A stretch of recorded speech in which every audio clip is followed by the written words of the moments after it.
कक्षा 9 संस्कृत शिक्षण में सभी का स्वागत, यथोचित अभिवादन। जैसा कि आप जानते हैं कि मैं इस समय कक्षा 9 के संस्कृत के पाठ्यक्रम में निर्धारित जो पुस्तक है उसका पद्य पीयूषम, संस्कृत पद्य पीयूषम का अंश पढ़ा रहा हूँ, जिसमें दूसरा पाठ है रामस्य पितृभक्ति। उसी का मैं आज 11वां श्लोक प्रारंभ करूँगा। 11वां, आगे 5 श्लोक तक आपने देखा कि जब राम दशरथ की दशा को देखकर चिंतित हुए और तमाम बातें कहते हैं कि आखिर महाराज मुझसे नाराज़ क्यों हैं, पिता की आज्ञा का पालन न कर सकूं, राजा मुझसे अप्रसन्न रहे और राजा संतुष्ट न रहें, इससे अच्छा है कि मैं जीवित ही न रहूं। और कहते हैं कि व्यक्ति को अपने पिता का सम्मान अवश्य करना चाहिए।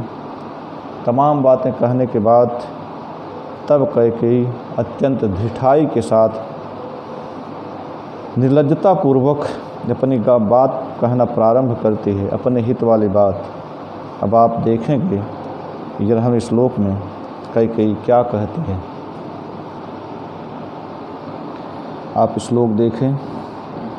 प्रियम त्वाम प्रियम वक्तुम वाणीनाश्च प्रवर्तते तदवश्यम त्वया कार्यम यदनेन श्रुतं मम।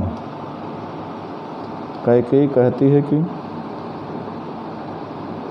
प्रियम त्वाम अप्रियम वक्तुम अस्य वाणी न प्रवर्तते।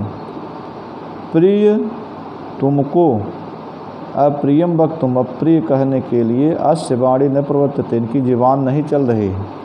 कहने का तात्पर्य है कि हे राम, तुम महाराज को अत्यंत प्रिय हो, इसलिए तुम्हारे विषय में तुमसे अप्रिय बात कहने के लिए इनकी वाणी प्रवर्तित नहीं हो रही, अग्रसर नहीं हो रही है, समर्थ नहीं हो पा रही है। कह रहे हैं कि अनेन यद मम आसुतम, अनेन यद मम आसुतम, इन्होंने मम यद आसुतम, मुझसे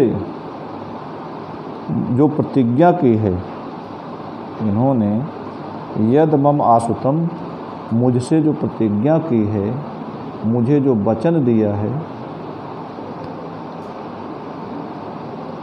तत् त्वया अवश्यम कार्यम, उसको तुम्हें अवश्य करना चाहिए, उसे तुम्हें पूरा करना चाहिए।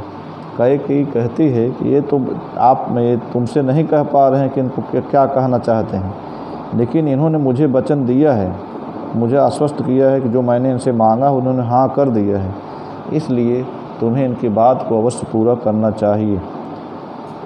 जैसा कि पहले से कथा आप जानते हैं कि एक बार युद्ध के दौरान कैकेयी स्वयं युद्ध विद्या की जानकार थी। महाराज युद्ध कर रहे थे, इनके रथ की कील निकल गई, उसमें कैकेयी ने अपनी अंगुली अथवा हाथ डाल दिया था। बाद में राजा दशरथ ने देखा, जब विजयी हुए तो उन्होंने देखा कैकेयी अगर सहायता न करती तो शायद युद्ध में हार गए होते। उन्होंने वरदान कहा, कैकेयी तुम मुझसे कोई 2 वर मांग सकती हो। कैकेयी वही दोनों वर बचा के रखी हुई थी, आज वही महाराज दशरथ से मांगी है। तो आगे देखिए, अभी वो आएगा। कहते हैं कि प्रियम त्वाम प्रियम वक्तुम वाणी नाश्च प्रवर्तते तद अवश्यम त्वया कार्यम यदनेन श्रुतं मम। कहते हैं कि प्रियम त्वाम प्रियम वक्तुम अस्य वाणी न प्रवर्तते, तुम इनको अत्यंत प्रिय हो, इसलिए अप्रिय बात कहते हुए इनकी वाणी प्रवर्तित नहीं हो रही, समर्थ नहीं हो पा रही है। अनेन यद मम आसुतम, इन्होंने मुझसे जो प्रतिज्ञा की है, तत् त्वया अवश्यम कार्यम, उसे तुम्हें अवश्य करना चाहिए, उस प्रतिज्ञा को, उस बात को तुम्हें पूरा करना चाहिए। अब आगे आप देखिए फिर इसमें अब आगे कौन सी बात कहती है कई देखिए, एस मह्यम वरम दत्वा पुरा माम अभिपूज्य च स पश्चात तप्यते राजा यथा अन्य प्राकृतस्तथा। कह रहे हैं कि एस पूरा माम अभिपूज्य, ये महाराज ने बहुत पहले युद्ध के दौरान जब मैंने युद्ध में इनकी सहायता की थी तब मुझे सम्मानित करते हुए वरम दत्वा, मुझे वर दिया था। पश्चात आज बाद में स राजा, वह राजा दशरथ तथा तप्यते यथा अन्य प्राकृत है, उसी प्रकार जब मैंने वर मांग लिए तो उसी प्रकार दुखी हो रहे हैं जैसे अन्य सामान्य लोग कोई चीज़ मांगने पर दुखी होते हैं। कैकेयी कहती है कि एक बार इन्होंने मुझे सम्मानित, युद्ध के दौरान जब मैंने इनकी सहायता की थी तो मुझे सम्मानित करते हुए 2 वर इन्होंने दिया था, वही मैंने बचा के रखा था। आज जब मैंने वो वर मांग लिया है तो राजा उसी प्रकार व्यथित हो रहे हैं, दुखी हो रहे हैं जिस प्रकार सामान्य व्यक्ति दुखी होता है। राजा न तो जल्दी दुखी होता है न जल्दी सुखी। राजा पूरे राज्य का स्वामी होता है, पूरी प्रजा का दुख सुख उसका दुख सुख होता है, इसलिए उसके दुख सुख सहन करने की क्षमता उसमें ज़्यादा होती है। कहते कि इस मह्यम वरम दत्वा पुरा माम अभिपूज्य च स पश्चात तप्यते राजा यथा अन्य प्राकृतस्तथा। कह रहे हैं कि ये राजा महाराज दशरथ ने पूरा माम अभिपूज्य, बहुत पहले युद्ध के दौरान मुझे सम्मानित करते हुए मह्यम वरम च दत्वा, मुझे वरदान, मुझे सम्मान किया था और मुझे वरदान दिया था। पश्चात आज जब मैंने उन वरों को मांगा है तब स राजा, यह राजा दशरथ तथा तप्यते यथा अन्य प्राकृत है, जैसे अन्य सामान्य मनुष्य दुखी होते हैं उसी प्रकार ये भी दुखित हो रहे हैं, पश्चाताप कर रहे हैं, तपित हो रहे हैं। अब आप अगला श्लोक देखें। यदि तद बक्ष्यते राजा शुभम वा यदि वा शुभम करिष्यसि ततः सर्वमाख्यास्यामि पुनस्त्वहम्। कह रहे हैं कि यदि राजा शुभम वा बक्ष्यते, कहते हैं यदि राजा शुभ अथवा अशुभ जो कुछ भी कहना चाहते हैं, यदि राजा अशुभम वा अशुभम वापि बक्ष्यते, राजा शुभ अथवा अशुभ जो भी कहना चाहते हैं तद उसको यदि करिष्यसि, यदि तुम उसे पूरा करोगे, ततः तब अहम पुनः मैं फिर सर्वम आख्यास्याम, तो सारी बात बताऊंगी।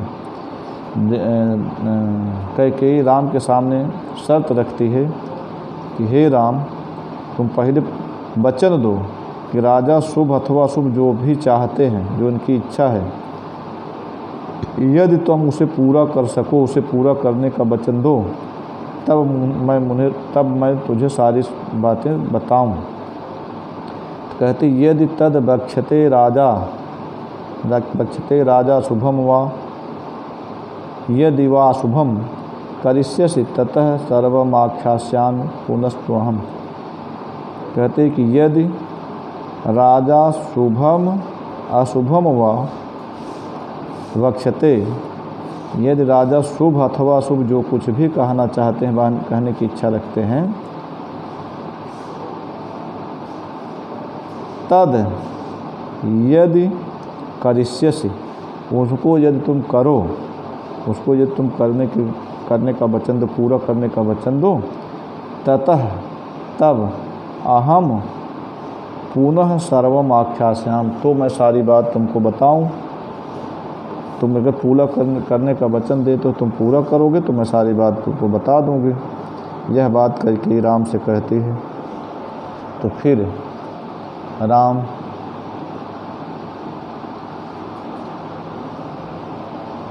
कहते हैं कि एतत्तु वचनम श्रुत्वा कैकेय्या समुदाहृतम उवाच व्यथितो रामस्ताम देवीं निपसन्निधौ। कहती है कि कैकेय्या समुदाहृतम, कैकेयी के द्वारा कहे गए, अच्छी प्रकार से कहे गए, एतत् वचनम श्रुत्वा, इस प्रकार की बात को सुनकर रामः व्यथितः, राम बहुत दुखी हुए, और निपसन्निधौ ताम देवी उवाच, और राजा के पास बैठी हुई उस देवी कैकेयी से बोले। कहते हैं एतत्तु वचनम श्रुत्वा कैकेय्या समुदाहृतम उवाच व्यथितो रामस्ताम देवीं निपसन्निधौ। जैसा कि श्लोक के प्रारंभ में ही है कि राजा बैठे हैं, बगल में कैकेयी बैठी है, सुमंत राम को बुला कर ले जाते हैं। कह रहे हैं एतत्तु वचनम श्रुत्वा कैकेय्या समुदाहृतम, कैकेयी के द्वारा भली भांति कहे गए, एतत् वचनम श्रुत्वा, इस वचन को जो ऊपर कहा गया, इस बात को सुनकर रामः व्यथितः, व्यथितः रामः, व्यथित राम, निपसन्निधौ, राजा के पास बैठी हुई देवी उवाच, देवी कैकेयी से बोले। क्या बोलते हैं? कहो, राम बोल रहे हैं, अहो धिंग नारहसे देवी वक्तुम मामेदृशं वचः अहम ही वचनाद राज्ञः पतेयमपि पावके। कहते हैं कि अहो धिंग माम, कहते हैं कि हे देवी, माम धिंग, मुझे धिक्कार है, ईदृशं वचः वक्तुम न अर्हसे। कहते हैं ईदृशः वचः वक्तुम न अर्हसे, हे देवी तुम मेरे प्रति इस प्रकार की बात न कहो, मेरे प्रति इस प्रकार की बात कहना उचित नहीं है, तुम्हारे द्वारा मेरे प्रति इस प्रकार की बात कहना उचित नहीं है। राज्ञः वचनात्, महाराज की आज्ञा से, अहम पावके अपि पतेयम, मैं आग में भी कूद सकता हूँ। राम कहते हैं कि देवी, हे देवी, अहो धिंग नाहसे देवी वक्तुम मामिदृशं वचः अहम ही वचनाद राज्ञः पतेयमपि पावके। हे देवी, अहो धिंग, अहो धिंग माम, मुझे धिक्कार है, ईदृशं वचः वक्तुम न अर्हसे, हे देवी तुम मेरे प्रति इस प्रकार की बात नहीं कर सकती, इस प्रकार की बात कहना उचित नहीं है, तुम्हारे द्वारा मेरे प्रति इस प्रकार की बात कहना उचित नहीं है। राज्ञः वचनात्, राजा दशरथ की वचन से, राजा दशरथ के कहने पर, अहम मैं, पावके अपि पतेयम, अपने आप को आग में भी झोंक सकता हूँ, आग में भी मैं कूद सकता हूँ। इस बात को राम ने कहा। इस तरह से 15 श्लोक पूरे हुए। बाकी के जो बचे हुए 10 या 11 श्लोक हैं, इनको भी प्रत्येक लेक्चर में हम 5-5 श्लोक करके पढ़ाते जाएंगे। सभी छात्र संदर्भ सहित इन श्लोकों का अनुवाद लिख करके ग्रुप पर मुझे भेजेंगे, जिससे मैं चेक करके छात्रों को उनकी त्रुटियों से अवगत करा सकूं। संदर्भ आप इसमें लिखेंगे कि प्रस्तुत पद्य या प्रस्तुत श्लोक हमारी पाठ्यपुस्तक संस्कृत के संस्कृत पद्य पीयूषम अंश में संकलित रामस्य पितृभक्ति नामक पाठ से लिया गया है, पाठ से अवतरित है।